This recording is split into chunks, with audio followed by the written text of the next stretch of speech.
Hey all, it's Catch here. In this Tidy Tuesday video, we're going to be going over an important concept when dealing with neural networks, and that is transfer learning. So transfer learning is basically using a already made neural network and basically tweaking it so it can fit to your data. A common usage in transfer learning is using like BERT models to compute embeddings from text and then using that to feed into another model. What's really cool about transfer learning is we're basically using these large companies' resources and for our own side projects. So I guess with like Google, their most popular thing is like BERT, which is a text model. And when I was reading about it, I think BERT took like a month to train on using Google servers. So you can see how there's a lot of computational resources that goes into these models. And we, as data scientists and hobbyists, can basically just use these models without going through all the work of basically ruining our laptops and stuff like that. So that's what we're going to do today. We're going to do some transfer learning. I'm actually not going to be using BERT because BERT actually takes a lot of pre-processing to get into it. Instead, I'm basically going to use a token-based embeddings model. But you can BERT is definitely very useful to use. But it also highlights one of the problems with Tfhub, where there's not a lot of documentation and there's not a lot of examples for our users. It's definitely more catered towards a Python stack. So you definitely would have to go through all of the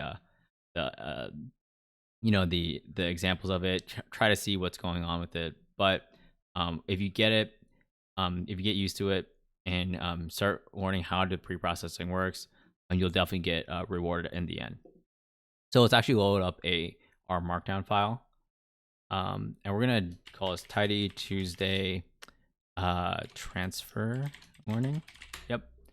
And then what we're actually gonna do is load in a few packages: the tidyverse, tidy models, tidy text, Themis, Tfhub, and Keras. Oops, Keras. We're also going to read in our CSV, which is Harry Potter text.csv. So when looking at this CSV, there's 4 columns: a movie, a character, and a house. We really care mostly about, I guess, the character, house, and text. So let's actually look at the total characters. So characters. Oh, it's character, right? Character. We have a decent amount of characters. We have about 247 characters. But I'm kind of curious because if we actually look at our data, we can see that characters show up multiple times. Because the data set that I created was basically showing whenever a character would speak and just record that instance. So I'm curious, basically, when a character actually talks, how many words do they say? So let's do that. So let's select the dialogue. Let's create a PK to represent the instance someone said something, and then let's unnest the tokens. So our output will be words, our input will be dialogue, and our token will be words. And then let's actually count the PK, because that'll just count the instances of words and just do a summary. So we can see here that we have a decent amount of words being said. It's kind of interesting to see what we're doing, but let's see what is actually going on for the total amount of words someone says. So instead, let's actually do it by character. So let's do select character, dialogue, and let's just do house too. Okay. And then let's actually create basically an index. So let's do unnest tokens. Output will be words. Input is equal to dialogue, and our token is words. Token output unused unnest tokens. Token, what is unnest token? Output input dialogue token equals word. Huh? What's going on here?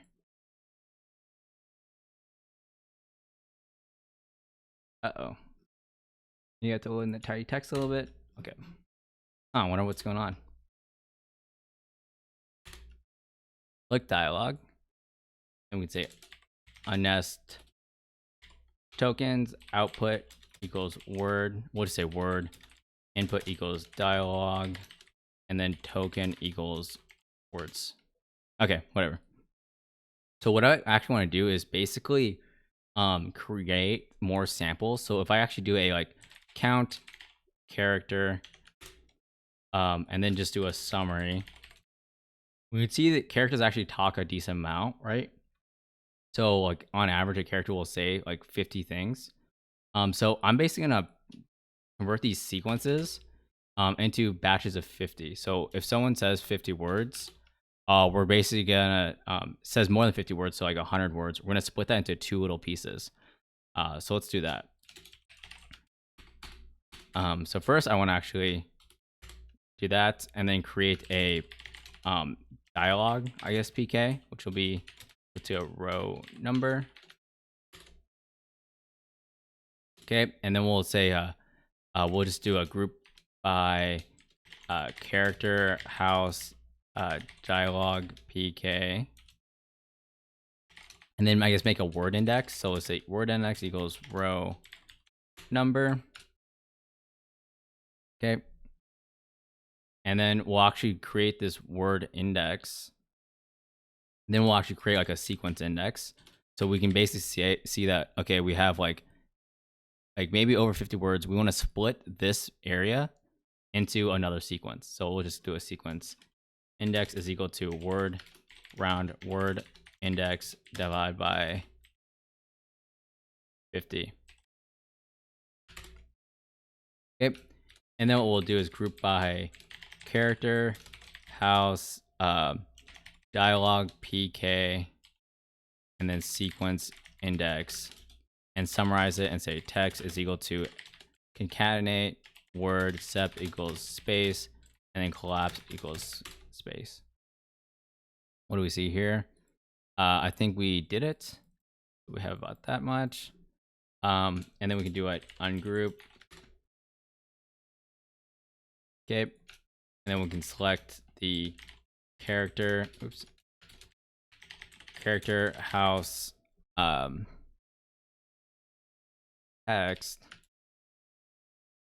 Make a new PK just to check. So PK equals row number, unnest tokens, unnest tokens, output equals word, input equals text, tokens equals words.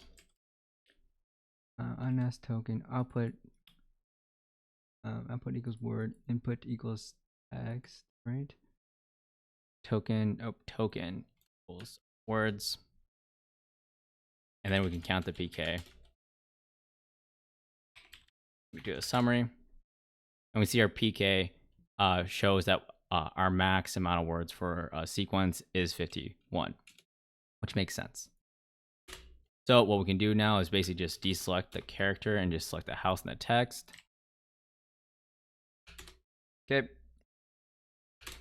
And if we look at it, our house, if we look at the house, which what we're trying to predict, we can see we have a decent amount of classes, a lot of Gryffindors, but we want to remove the no entries. So df filter house is not equal to no entry. Count the house again. Now we removed it. Oops. Okay, so with the our created data set for our actual model, if we actually look at our house again, or I guess we can just do it right here. We can see that it's imbalanced. And one of the things I'm going to do is I'm basically just going to rebalance it using upsampling, so we have a decent amount of samples for our model. I definitely think that there's going to be information leakage because realistically, like it's going to see some repeated houses, but I think that's fine for this example. So let's actually just do it. So let's do a house data is equal to df, and we'll say step upsample house. Prep it and then juice it. Okay. We have our we'll say balance out classes. We have our balanced classes. If we count our house, we now have equal amounts of the actual classes. So let's actually start doing the modeling, specifically with the neural networks. So one thing that we have to do is we have to convert this house into basically numeric data. So we'll say mutate house is equal to as.numeric house. And then it converts it to 1s and 4s. So if we do like a summary, it's 1 through 4. But we actually can't do that. We actually have to do -1. So we'll just do that because with TensorFlow and Keras, it's 0 base. So it has to be 0, 1, 2, and 3. I'm actually going to make an index or a dictionary. So I'll say house. I'll say house label is equal to house as dot numeric right there. So we'll say select house label and house distinct. So this will be kind of our dictionary for our for us to reference. And then what we're actually going to do is create our actual classes for our neural network. So did that, right? And then we can just say df right there. I will say, since we did some pre-processing, it converts this text into a factor. We actually don't want that, so we'll say text is equal to as.character text. Cool. So now we have our processed data. Let's create our splits. So we'll say set.seed is 23. And then we'll say tidy split is training. Tidy initial split, our df. And then our train data will be our training. And our test data will be our testing data set. Cool. And then what we actually have to do is process our data for our neural network. Luckily, we don't actually have to do anything for our text because our transfer model that we're going to be using doesn't really require anything. It'll do the pre-processing by itself, but we still have to pre-process the categorical variables. So I'm just going to create a train text, which should be our train data text, and then I'll say our train labels, which would be two categorical train data, and then house. And then we'll create our test text, would be our test data text, and then our test labels, which would be our test data house to categorical test house. Okay. Do the same thing right here. And if we look at our train text, I think length, see we have 18,000.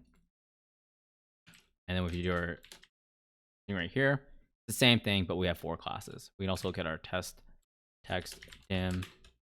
It's a length. Right, 6,000, and then our test labels, which will be the same thing with 4. Okay. So we're actually gonna be using a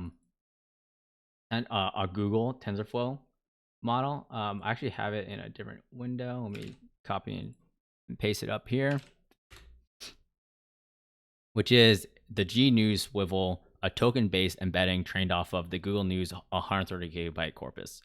So obviously, I would never just download 130 gigabytes of text data and run an autoencoder or whatever they did for it. But luckily, they did, and they did all the work for us. So I'll show you how easy it is to use like a token-based embedding model using Keras. So the first thing you have to do is actually create the layer. I'm just gonna call it embeddings, and we actually call in the layer hub because we're just kind of grabbing it from the TensorFlow hub. we give it the actual link using the handle. And we'll also set the trainable is equals to false because we're not trying to adjust the weights or the embeddings. We're actually just going to use the embeddings itself. Okay. And now what we have to do is actually kind of showing how neural networks work in general. But we have to create the inputs and the outputs. So our input for our model will be layer input. Our shape for it will actually be different sizes because the embeddings will basically do the work for us. But we also have to set the data type, which is a string. And now we actually have to just do our output. So our output will be our input layer, our embeddings layer, and then let's just do some dense layers. So units is equal to, I don't know, like 64, just because we have not a lot of data, and we already have some embeddings, so we don't have to go too crazy into deep learning.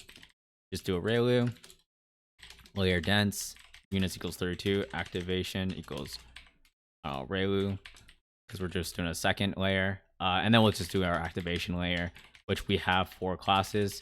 And since it's a multi-classification, we'll do a softmax activation function.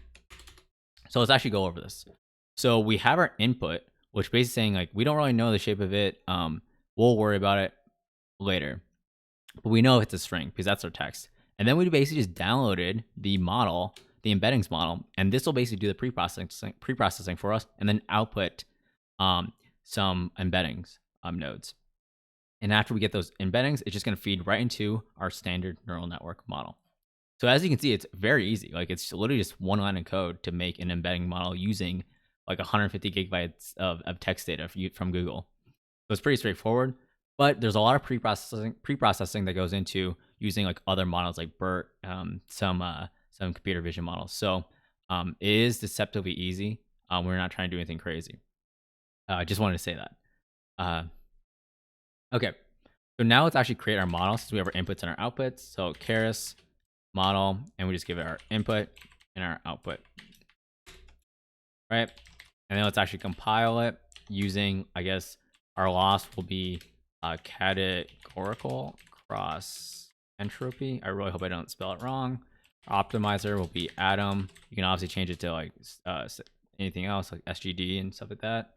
And then our metrics will be accuracy instead of ROC AOC because we have it balanced artificially. Okay, now let's actually just do our traditional fit. Our X will be our train. Was it our train text, right? Our Y is our train labels.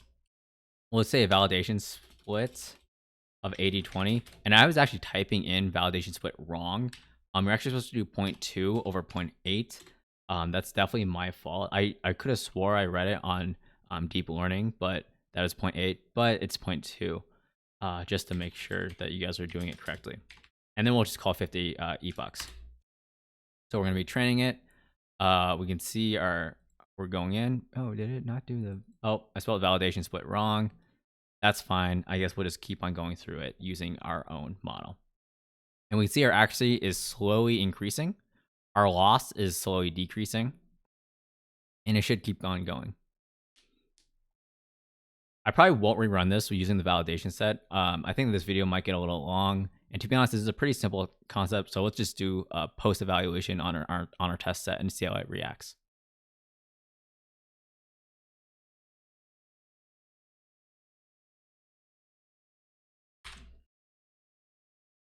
Okay. I'm just going to wait for that to go in. I'm going to make sure my OBS is still running. And I'll just type in the evaluate, give it our model, give it our test text, and our test labels.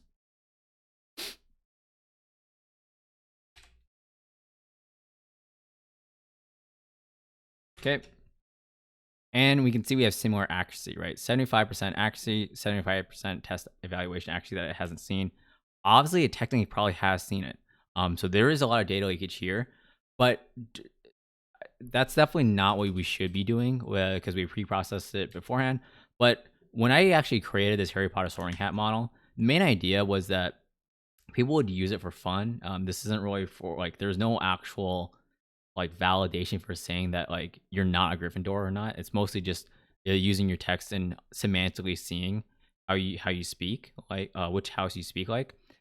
So ideally, what we really want is more of a diverse amount of predictions over pure accurate predictions, because the data we gave it technically is just mostly just going to be Gryffindor because it's highly imbalanced, right? So if we go back to our counts of our classes, did I do that?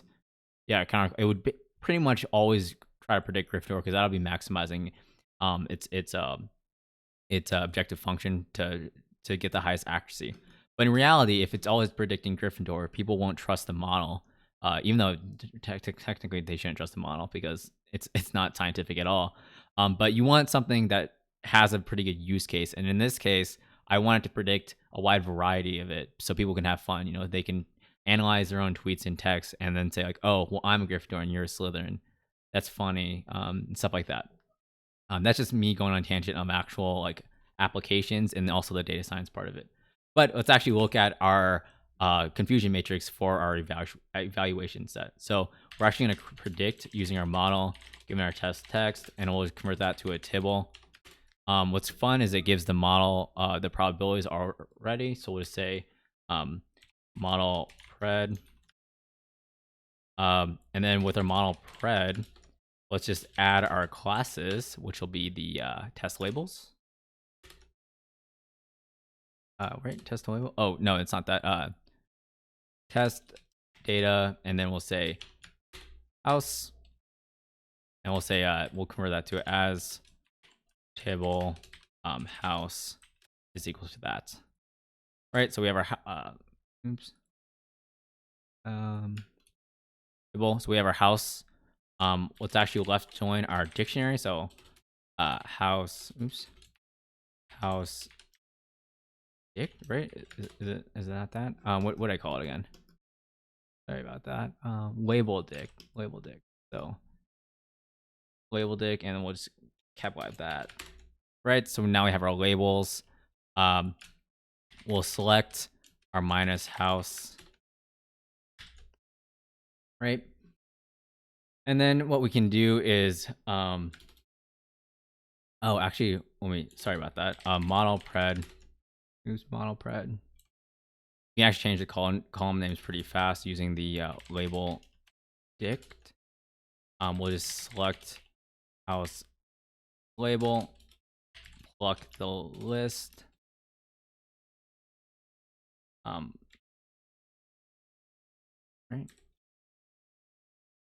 And then I believe we can just say like call names equal to that, right? And then we can look at our model pred.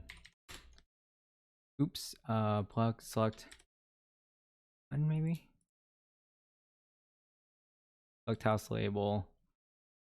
Was it pluck 1?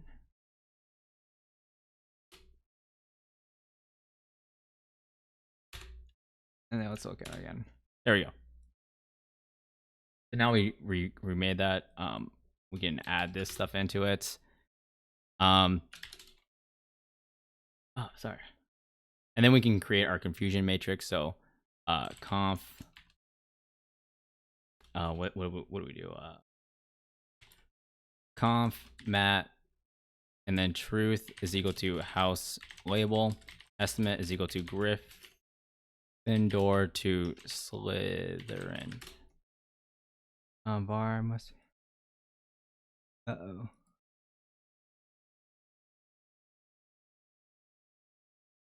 Oh, that's why. Was it? And then we can do a, what is it? Mutate PK is equal to row number. Sorry about that. I'm a little scatterbrained. And then we just do a pivot longer minus PK and house label.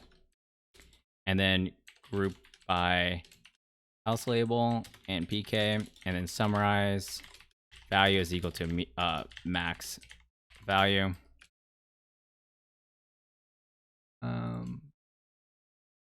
Oops, and then we can do that, and then we Jesus, filter and value is equal to max value, and then we can select minus value, pivot, and then we have that, right? We can mutate name as dot factor as name. And then we can do our confusion matrix, which is truth is equal to house label, estimate is equal to name. And then we have to do a on group. There we go. And we see our model did very well. One thing it's doing is it's really missing the Gryffindors. So that's kind of interesting, but it's getting the Slytherins pretty well. So let's actually look at our ROC AOC. Okay, so we can just do our right there. And then let's compute our ROC AOC. Our truth is equal to our house label. Our estimate is equal to Gryffindor to Slytherin. Slytherin estimate.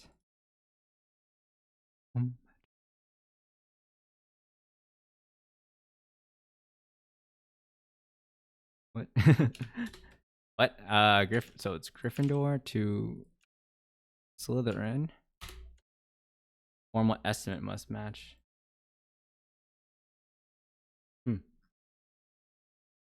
Oh, maybe I have to just remove estimate. There we go. And we can see our ROC AOC score is pretty high, 91%, which is definitely better, or 91, which is definitely beating a random guess. And we can see that we kind of cheated because we did some upsampling, so it's definitely seeing a lot of it. But realistically, the data set we actually have is imbalanced, and in the world of Harry Potter, it should be pretty balanced. So I'm fine with doing that.